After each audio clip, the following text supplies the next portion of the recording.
Hey guys, welcome back to How to Roll Dice. I'm Josh, and today's video is going to be a bit of a thank you back to you guys because we have hit 700 subscribers on this channel, and that is absolutely amazing.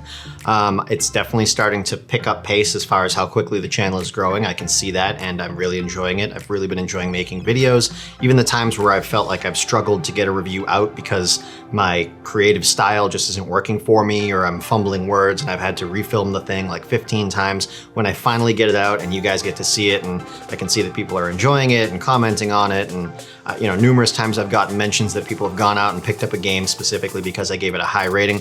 That's absolutely amazing, and I just wanted to say thank you for everybody who's supported the channel, whether it's been just watching a video or leaving comments and chatting with me, likes or dislikes. Any of that, thank you so much. I can't say how much I appreciate that. 700 is awesome. My goal is to get to 1,000. If I can make it to 1,000, I'll consider myself a real YouTube channel. But yeah, thank you so much for supporting so far. In a bit of celebration, I thought something that might be fun to do is to light a little bit of incense in my tiny little log cabin burner right here. I've got some juice so my throat doesn't go dry, because you guys have seen that happens to me all of the time. And I've actually got my, my channel open here on my phone, my studio app. And I was just gonna go back through all of the reviews that I did before I sort of produced my official ratings system, and really quickly, off the cuff, from memory, give those a quick little rating using my new system, right? So you've got the 5 categories, you've got theme and immersion. These are all gonna be 0 out of 2, 5 categories, total maximum score of 10 out of 10. So theme and immersion, cost versus quality, ease of use, enjoyable, and teachable. Those are the 5 categories. So quickly shooting through all the way back to the the oldest review that I can find on this channel, which was Mice and Mystics. Mice and Mystics, lovely little boxed RPG, train-tracked RPG, scripted RPG, whatever you want to call it. Not my cup of tea as far as RPGs go. I much prefer using the books and like hardcore, full-scale RPGs, but I am excited to try Jaws of the Lion, Gloomhaven, so we'll see how that goes. But Mice and Mystics, let's see, theme and immersion. I'm gonna give it a 1. I love the theme. I love that you're playing as characters in a medieval castle that have been shrunken down to mice, and you're playing on this miniature scale where you're running across cobblestone floors and battling giant centipedes and cockroaches and enemy soldiers that have been converted down into rats. And I like the plot that sort of works around. But my issue is, and this is gonna come back when we get to whether or not the game is enjoyable, it's not very immersive. It's very rinse and repeat. It's very move, swing, move, swing. Oh, I have enough cheese, which is like mana, to use my special. I use my special. I hit 2 guys, awesome. Or, I miss and whiff my special. That stinks. Move, hit, move, hit. Oh, I'm on the space that I'm supposed to, do the one special action that we need for this mission. I do the action, awesome. Move, hit, move. Next tile, move, hit, move. Like there's really not a lot to it. It doesn't really do much to elaborate onto the RPG part of things. It's much more of just a board game, and in that sense, it falls apart. So not very immersive. 1 for theme and immersion. As far as cost versus quality, if I recall, it's a fairly priced game. Plaid Hat Games, who makes it, are always pretty fair with their pricing. You get a lot of miniatures, you get some really nicely illustrated map tiles, a decent sized storybook with I think 15 different chapters to play through. So cost versus quality, I'd give it a 2 there. I wish that the pieces were slightly better sculpted, but I'm not going to give them points off for that because it's very hard to come by a game at that price with that many miniatures that are really nicely sculpted. Moving on to ease of use. Pretty easy to use game, couple of decks of cards, some mini cards, some standard size cards, easy to set up. You're usually only using 3 or 4 map tiles in a game, and they're double-sided and they're designed to flip partway through a story, so you're not pulling out more tiles and adding them as you go for the most part. Easy to move the miniatures around, not a lot of dice to work with, pretty straightforward, so I'd give it a 2 for ease of use. Enjoyable. This is another one where I'm gonna have to give it a 1. I even consider giving it a 0 because it's very rinse and repeat. I get bored with this game after 2 or 3 chapters. I've played the first 2 or 3, maybe 4 chapters of this game several times because friends will be like, oh, what's that? It seems interesting. And I pull it out and I explain it to them and they want to play it and we play it. And after 2 or 3 chapters, which takes, an hour and a half, 2 hours to get through, and that's just, playtime and setup switching between them, it does get dull and it does get repetitive, and you don't care, if you find a new piece piece of gear or if the story advances a little bit, because the actual gameplay is just dull. So you know what, considering it now, I'm actually gonna give it a 0 for enjoyable. For me, it's just not enjoyable. It's boring. It's cycling over and over. It's just not interesting from a gameplay perspective. I wish they had done more with that. So a 0 for enjoyable, in my opinion. And is it teachable? It's pretty teachable. It's really not that complicated. It's not as complex as obviously like a full-size RPG or something like Jaws of the Lion or what is it, Descent, or there's a bunch of different, you know, RPG in a box style games now. So not as difficult as any of those. So I'll give it a 2 for teachable. So going back, we've got a 1 on theme and immersion. We've got a 2 for cost versus quality. We've got a 2 for ease of use, a 0 for enjoyable, and a 2 for teachable, which leaves us at, let's see, 1, 2, 2, that's 5, 0, and 2, that's 7 out of 10 for Mice and Mystics. Moving on to our next game. I wonder how many of those we'll get through in this video. It took a little bit longer than I thought it would, but I always tend to talk too much, so we'll see. Next legitimate review that I did was Squirrel or Die by Fight in a Box Games. Seppi, my old friend Seppi. So, Fight in a Box Games, so Squirrel or Die, actually, the name of the game. Shooting through this one real quick, because this is a very simple game. This is like a $10, pick it, stick it in your pocket, bring it anywhere you want to go type of game, play it in 5 minutes, teach anybody in 5 minutes. It's kind of what Fight in a Box has been doing so far, though some of their newer games are looking to be a little bit more expansive, a little bit. So, Squirrel or Die. Theme and immersion. Theme is good.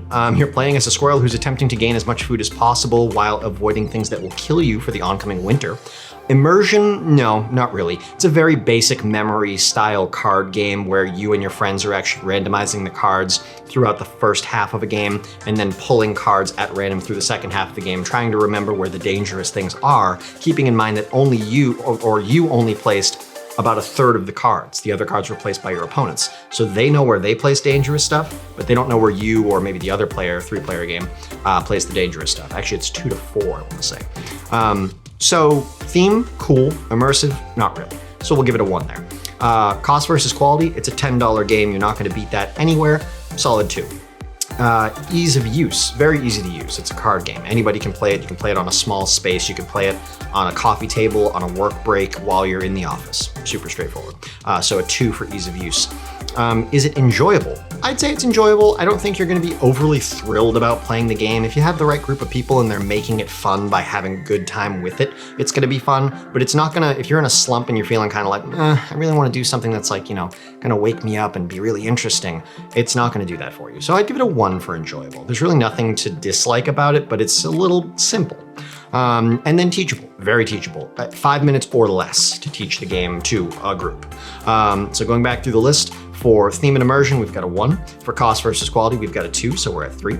For ease of use, we've got a 2, so we're at 5. For enjoyable, I'll give it a 1, so we're at 6. And for teachable, I'll give it a 2, so that is an 8 for Squirrel or Die. It's a solid game. I really like the stuff by Fight in a Box.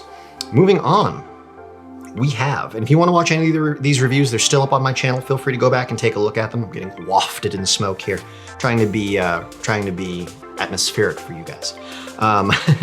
So moving on, let's see, we've got Hedgehog Hop, another game by Fight in a Box, just as small as Squirrel or Die, slightly more money. I want to say it's $12 or $15. This is a game where you are playing as a group of hedgehogs who are having a dance-off at a nightclub, using different styles of dance and different sort of like colors of lighting to set up your grooves, and it's a fun, silly little game. So again, it's gonna be very similar to Squirrel or Die. Theme and immersion, love the theme, not super immersive, so I'll give it a 1 there.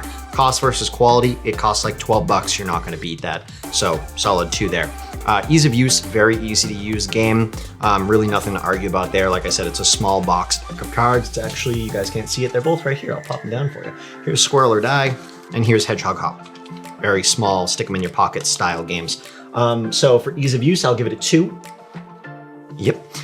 For enjoyable, again, I'm gonna give it a 1. It's slightly more entertaining than Squirrel or Die because of the fact that there's a little bit more movement mechanics and there's a little bit more puzzle solving with the way the game works. Your cards are sliding left or right or up, and at the end you're trying to create sequential rows of your own dancers.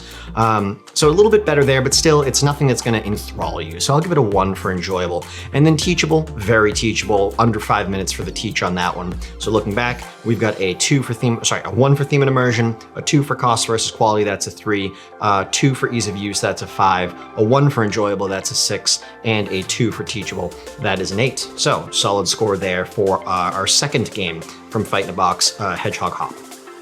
Moving up from that, we have Clear the Decks. Now, I'm gonna be honest, this is a game that I've only gotten to play about 3 times. I do wanna whip it out soon and play some more of it because I love cooperative games that have enough of a variation on mechanics and theme that it keeps them interesting.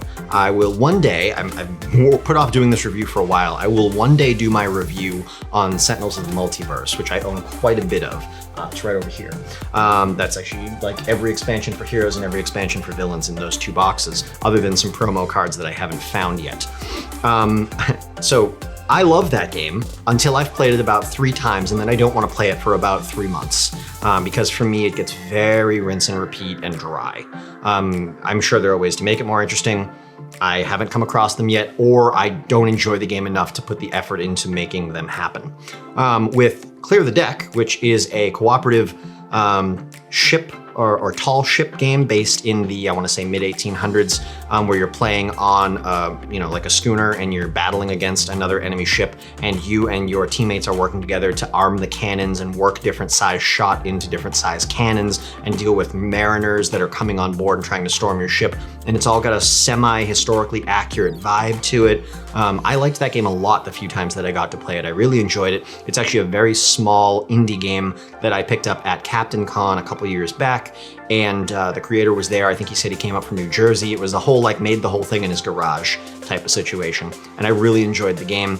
Go back and check out the review, and if you can, pick up a copy. Really fun game there. But for theme and immersion, I will say a solid 2 there. The theme is all over the place. It's, like I said, it's historically accurate. He really knew his stuff when it came to tall ships. Checking on my time, we're good. Really knew his stuff when it came to tall ships and really worked that into the game. He was pointing out all sorts of little details that are just, things you wouldn't pick up on your own, but the fact that the little flags on all the cards are actual naval flags that are meant to signal certain letters so that you can communicate back and forth between ships. That was just really cool, and you wouldn't have known that if he didn't point it out to you or you weren't really into ships. So the effort that he put into that theme and making sure that it was all over the game, and then the immersion that you get when the ships are firing back and forth and you're trying to find the right size shot and the right type of shot, whether you want grape shot or chain shot, to put into the right size cannon to fire at the right time. And then there's a reloading period. It's really good. I really got into it. So solid 2 for theme and immersion.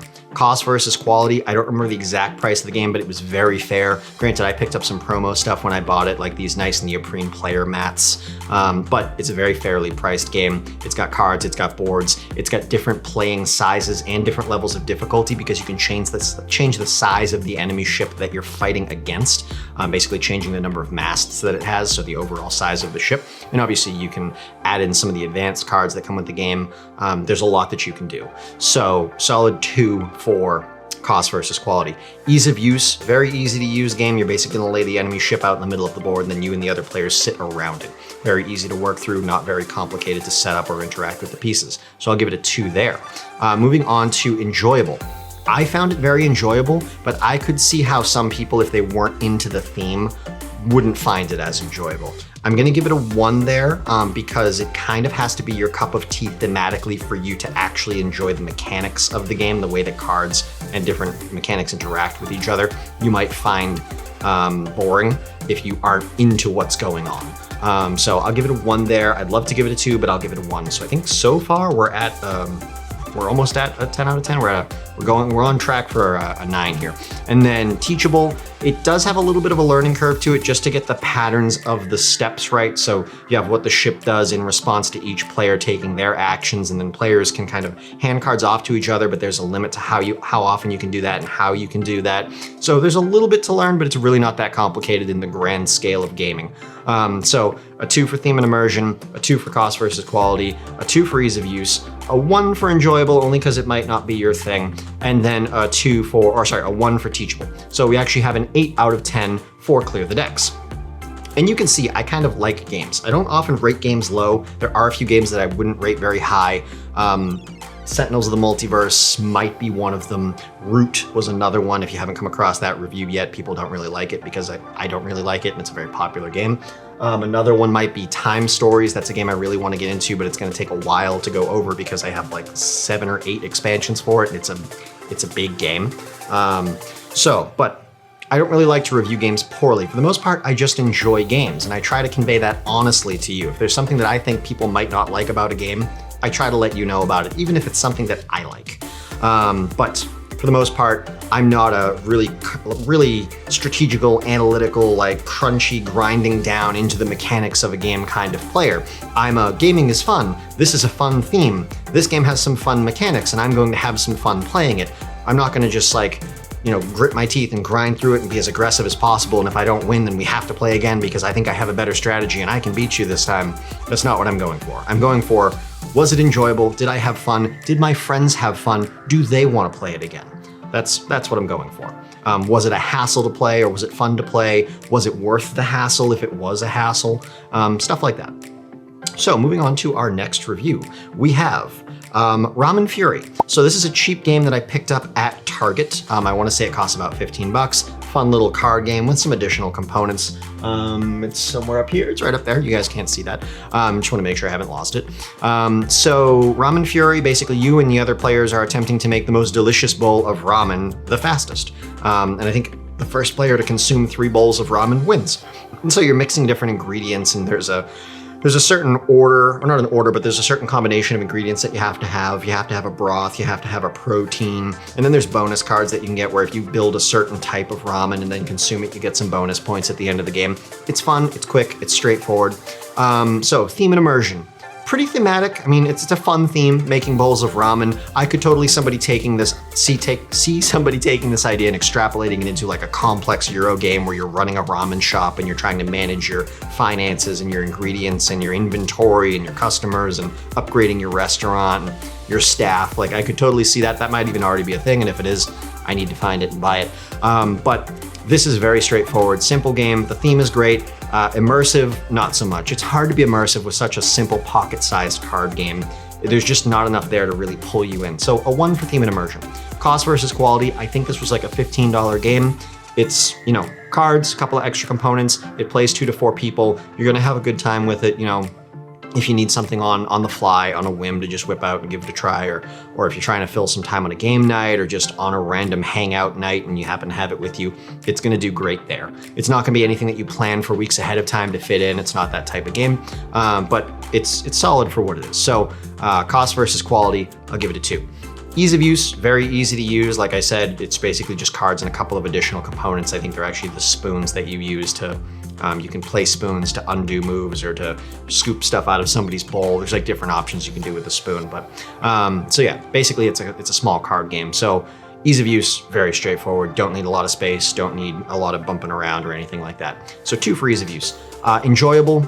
Again, there's not a lot to love about it just because there's not a lot of it. It's like, would you say that a meal was enjoyable if I gave you a piece of filet mignon? It's good. Like, that piece was very good and I really enjoyed it. As a meal, kind of a letdown because there just wasn't a lot to it. I wish there was more to it and it would have been way more enjoyable. So it's that kind of thing. So I'll give it a 1 for enjoyable. And then teachable, very easy to learn, maybe a step above something like Hedgehog Hop or Squirrel or Die, but again, nothing like some of the more complex games like Root or Eclipse or Scythe or any of the giant, table filling games that people like us like to play. So going back over the list for for theme and immersion, I give it a 1. For cost versus quality, I give it a 2, so we're at 3. For ease of use, I give it a 2, so we're at 5. For enjoyable, I'll give it a 1, so we're at 6. And then for teachable, I'll give it a 2. There's a little bit to it, so sorry. I'll give it a 2. So I believe that puts us at a final score of 8. Did I have that right? 1, 2, 2, 1, 2, 8, yes. Ramen Fury, that's an 8. Moving on. Rock, Paper, Wizard. Okay, this is a real mood kind of game, right? So Rock, Paper, Wizard is a game put out by Wizards of the Coast, the company that owns Dungeons & Dragons. And it's a very physical game because what you're actually doing is you're going to have cards on the table that are giving each player the ability to cast a certain group of spells. I believe it's 2 more cards than there are players. And I want to say this is a 2 to 5 player game. So each player is going to decide out of the cards on the table which spell they want to cast. Those cards show spells. And each spell has a hand gesture to it. It might be this, it might be this, it might be that, it might be this, it might be this. And you're going to choose which of those spells to cast secretly. And you say rock, paper, wizard, and everybody simultaneously cast their spell at the player they are casting it at. And so then you resolve the spells in a certain order. I can't remember exactly how the order is, but it's predetermined. And then each spell goes off and will cause ripple effects as to what other players' spells will do, because somebody might cast a spell that causes the player they cast it on to move their spell target one player to the right. And so that's going to ripple through everybody's turn, and you're going to see what goes on there. I forget exactly how you score points, but basically you go through a series of rounds like this, and you are going to have a winner at the end. So it's a lot of fun. Theme, I love the theme. I love the idea that you're trying to get people to emulate actually casting spells. Immersion, very immersive, because you're physically acting out the spells that you're casting and you're shouting their name as you're casting them. Fireball, meteor strike, lightning, lightning bolt, it's a lot of fun. And a lot of them are classic D&D spells that if you've been playing the game for a while, you will recognize. Check the time. So I love the theme and immersion of it. I'll give it a solid 2 there. Cost versus quality, it's a fairly priced game. If I recall, it might be slightly overpriced because it's put out by Wizards of the Coast and they're a big company. They own Magic the Gathering and Dungeons and Dragons and a bunch of other stuff that I can't think of off the top of my head, but they're very big. And so they can charge a little bit extra for some stuff. So I'll give it a 2 for cost versus quality, but be aware it might be slightly more expensive than you expect to pay for a card game. Now I will say they are oversized cards. They're pretty big cards. They're almost 4x6 cards, if I recall. So a 2 for theme and immersion, a 2 for cost versus quality. Ease of use. Here's the thing. If you are playing with people that are physically a little bit slower or a little bit incapable of making these fast, jerky, silly motions, then it's actually going to hinder you. So little kids who aren't used to manipulating their fingers in a certain way to make these gestures and might not quite get them right, which in some cases is a big difference. Like this is a spell and this is a spell and they're very different. So having that ability matters. And then if you're playing with somebody who's older or slower or just doesn't have full use of their limbs or digits, then the game is going to hinder that a bit. So I'm going to knock it down from a 2 on ease of use to a 1, but that's the only reason. The actual game components and stuff aren't hard to work with. They don't take up a lot of space. You also have to be able to yell. So you can't play it in well, you could play it in a bar, I suppose, but you're not going to play it in a library or anything like that. You can't play it at work, in a conference room during lunch because you're going to be shouting. That's kind of part of the fun of the game. So again, going to knock it down from a 2 to a 1 on ease of use just because it has those limiters to it, those restrictions or those requirements that you have. Then enjoyable. Again, I'm going to have to give it a 1 here because some people are going to feel embarrassed playing this game. This might be as close to cosplaying or role-playing as some people ever get in their lives. Actually shouting out the name of a magical spell and making a hand gesture wildly at another player while 3 or 4 other players do it at the same time is going to feel silly. And for some people, it's going to feel like a great, hilarious kind of silly. And for other people, it's going to feel like an awkward, bashful, that's going to make me look stupid, I don't want to do that kind of silly. And so it's going to rule some people out. And so I'm gonna give it a 1 there for enjoyable, only because there's gonna be a good group of people that aren't into that, and that's fine. But for most people that are into RPGs or that know D&D or that like silly games, they will like that. And lastly, teachable. It's a pretty straightforward game. You're gonna have some cards in front of you. They're going to have hand gestures on them with names and rules. You're going to read what the rules do, choose which one you wanna do, copy the hand gesture onto your hand, kind of get it ready under the table, and then read the name on the top of the card for the spell. And when you use that spell, you're going to do the hand gesture, shout the spell's name, and point your hand, however, fist or fingers or all fingers, whatever, at the player that you're casting it on. That's, for the most part, that's the game. Not super complicated. Now I recall, the theme of the game is actually that you are all wizards attempting to sneak into a dragon's lair, and the further towards the dragon you make it every turn, the better you're doing. But when somebody hits you with a spell, it knocks you back spaces or it causes 2 people to swap spaces. That's actually, there is a small board that goes with this. Not going to change any of my ratings, but now I remember how you get points. So going back from the beginning, theme and immersion, solid 2. I love it. Cost versus quality, solid 2, might be slightly overpriced for a card game, but it's by a big company, so we're at a 4 there. Ease of use, gotta take that down to a 1 because of some of the restrictions that the game has as far as like who can actually play it and where you can actually play it. So we're at a 5. On to enjoyable. Again, gonna knock it down to a 1 because there's gonna be a large group of people that this isn't their thing because it's a bit silly and a bit nerdy, and that's fine. So we're at a 6. And then for teachable, I'm gonna give it a 1 because it's not very complicated. I forgot to mention teachable. It's not very complicated to learn. Oh no, I didn't. I did mention this. It's not complicated to learn. There is a little bit as far as like how you resolve spells and having to calculate that in your head and build up that sort of quick mental strategy for choosing what you're gonna do and trying to figure out how it's gonna resolve. But it's not that hard. So we're getting into the range of like slightly more than a pocket size game, but still way less than a board game, so a 1 there. So that's 2 for theme and immersion, a 2 for cost versus quality, a 1 for enjoyable, a 1 for ease of use, a 1 for enjoyable, and a 1 for teachable. I'm doing really poorly with this. So 2, 2, 1, 1, 1, that's a 7 for rock, paper, wizard. And out of safety on time, I think we might stop right there. Let me see if I have time for one more. Is it an easy one? Control. Do I want to review Control really quickly right now? Let me see if I can.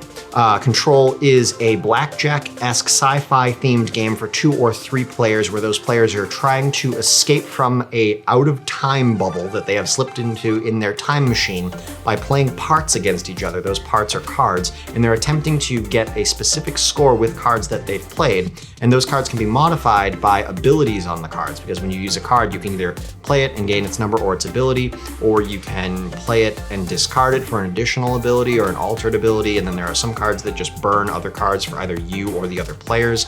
But it's kind of like blackjack. You're trying to get to like 21, and the first player to do that succeeds. I know in the base rules, it's like as soon as you get over 21, you succeed, and I believe there's a modification where you can play that you need specifically 21, or whatever the number is, 25. And if I recall, we've chosen to always play with that because the first player over is just way too easy. You just try to get big cards out there and the game ends way too fast.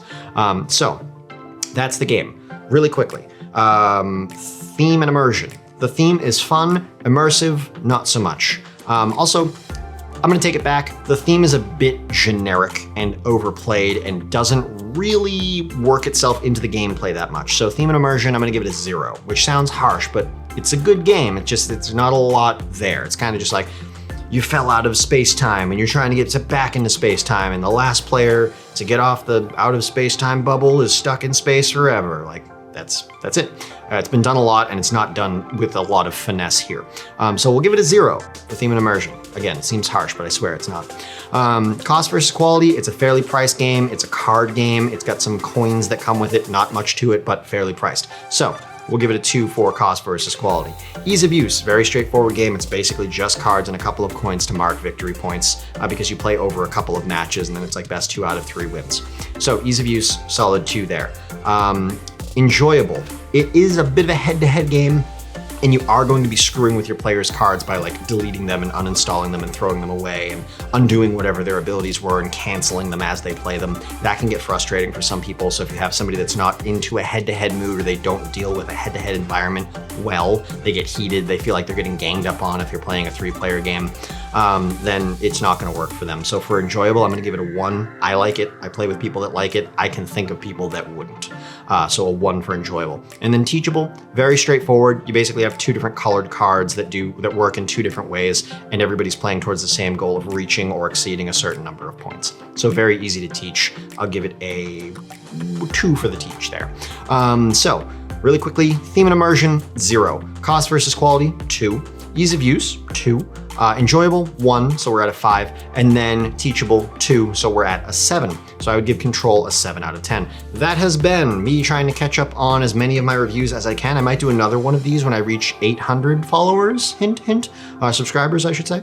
But again, thank you everybody for following and watching the channel. If you haven't yet subscribed and you liked this video, granted this was my least game video because I don't have any games out in front of me and I'm not doing any fancy B-roll, which normally I would. Go check out some of my other reviews. I have tons more coming, tons of games that I still have to get through, some stuff that I've had for a while that I want to review, some stuff that I've just bought recently that I'm still working on playing enough You see, I talk too much and I ran out of time. Okay, so if you guys haven't yet subscribed, please go down below and subscribe. Go ahead and click like or dislike based on how you enjoyed the video, and leave a comment if you have time, because I love getting to talk to you guys. If you do subscribe, make sure you set your notification bell to all. Otherwise, subscribing makes me feel happy and doesn't really help you at all, because you probably won't get notified when I post new videos, and that's kind of the whole point. But other than that, thank you again for helping keep this channel going. I hope to keep it going for a very long time. I have a lot coming, and I will see you guys in the next video. Have a good night.